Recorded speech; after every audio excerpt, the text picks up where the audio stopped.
Welcome to the Miami Herald's High School Gridiron Report. I'm Manny Navarro. And I'm Fernandez. We had some fireworks last week at the Northwestern Hialeah football game. Fight broke out. Dre, what's the latest on suspensions? Well, regrettable scene out there at Mylander. From what I've been told so far, a lot of players on both sides have been suspended at least one game. From the looks of it, about 4 players are going to get a 6-game suspension. It may even lead to a forfeit this week by possibly either side. I'm still checking into it. We'll have more information in the paper later in the week, but it doesn't look good for this week for either side. All right, let's get to the rewind. As we kick off this week's rewind, we start out with what was, without question, the best matchup of Week 2 in Miami-Dade. Norland versus Jackson. The Vikings fell behind 22-7 before rallying and winning on a dramatic 47-yard field goal with 18 seconds left. Dre, you were there. What are your thoughts? My thoughts are Norland is a contender, and they proved that in this game, as we talked about in the preseason, that they were going to have a chance to break through that pack in 3A. Well, they did it. They have a kicker, Church and Alima, who hit that 47-yarder, but more importantly, their offense is not only the backfield of Duke Johnson, but the passing. Wide receiver Brandon Snell had a big game. I mean, this team, Virgil Philippe, the quarterback, these guys can really, really play well, and look for them to have a big season. All right, before we move on to the next game, let's hear what Coach Heidelberg had to say. We have won a state championship, so I just think that I'm trying to get the community back into Norland. And tonight was just a great step towards that. Now, the best game in Broward last week was supposed to be St. Thomas Aquinas taking on Boyd Anderson, but as it turns out, the Cobras were no match for the Raiders. Before we get to the highlights, let's find out what the coaches were saying before the game. Well, everybody knows who St. Thomas is. Nobody in Broward County, if they don't know who St. Thomas is, they've been on the rock. You have to be mentally prepared for this team. They're well disciplined. They play great sound football, and we have to prepare as well. Well, athletically, they're as good as a team will play. Well coached. They've won. They're undefeated. So, it's going to be a heck of a football game, and hopefully, like I said, we can hang in there with them and their speed, and not make a bunch of mistakes. As you can see, Aquinas rolled to a 52-13 blowout at BA behind 3 TD passes from Jacob Rudick. Dre, Aquinas looked really good in this one. Looks like they should be the favorite to win the 5A state championship. Yeah, it's going to depend. Obviously, down the road, we'll see. That's far ahead, with Manatee and Tampa Plant, teams like that. But as far as Broward's concerned, they showed once again with the mix of coaching, talent, and discipline how far they are ahead of everyone else. Staying with what was supposed to be another good one in Broward, Miramar hosting Everglades. The Patriots rebounded from their season-opening loss in Texas with a 20-8 win over a good Everglades team. Miramar's dark side defense gave up no points, forced 6 fumbles, and had 7 sacks.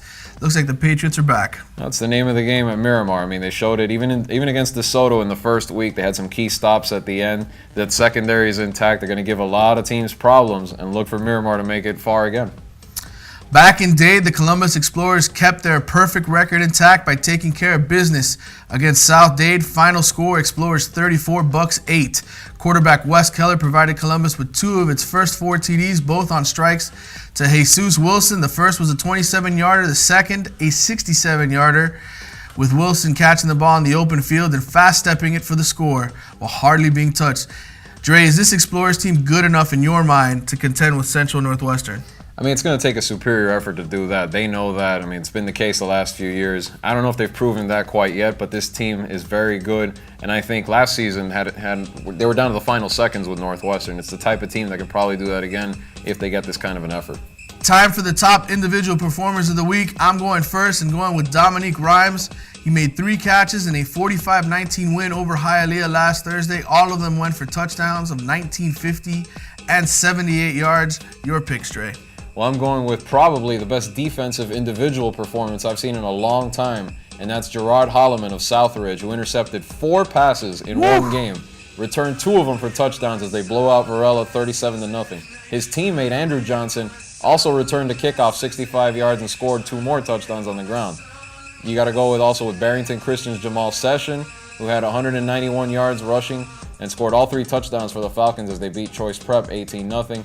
Nobody had a bigger week in Broward, though, than South Plantation's Robbie Anderson, who caught 8 passes for 253 yards and 3 touchdowns. That included a 77-yard completion with 3 minutes to go as they beat Hallandale 26-24. And Ely running back Tavarius Walker also had a huge game running the football. He had 200 yards and 2 touchdowns as Ely beat Taravella 41-15. My final pick is New Orleans wide receiver Brandon Snell, who caught 2 touchdown passes and returned a kickoff late in the game that put New Orleans back in the game when they had fallen behind by 9 points, eventually led to the victory over Jackson.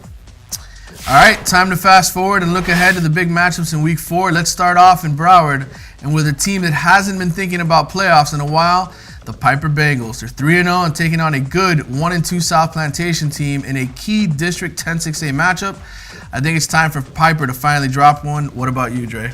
I feel bad for Piper because they've had such a good start, but you're right. I mean, South Plantation hung tough with Everglades. They beat Hallandale. The only game they were overmatched was Ely. I think South Plant has a little bit more than they do. They're going to bring Piper back down to earth, but the Bengals will still have a good year. District 16-6A came down to Southridge and South Dade last season. The Spartans are 2-0. The Bucks 2-1. Big rematch from last year's playoff game. The Bucks won. I say Southridge gets revenge. I think they do. I mean, I think that secondary. We talked about Holloman. We talked about Andrew Johnson. They're going to be the difference, creating havoc for Giovanni McCray in that offense. It'll be close, though. The Spartans will pull it off, but close.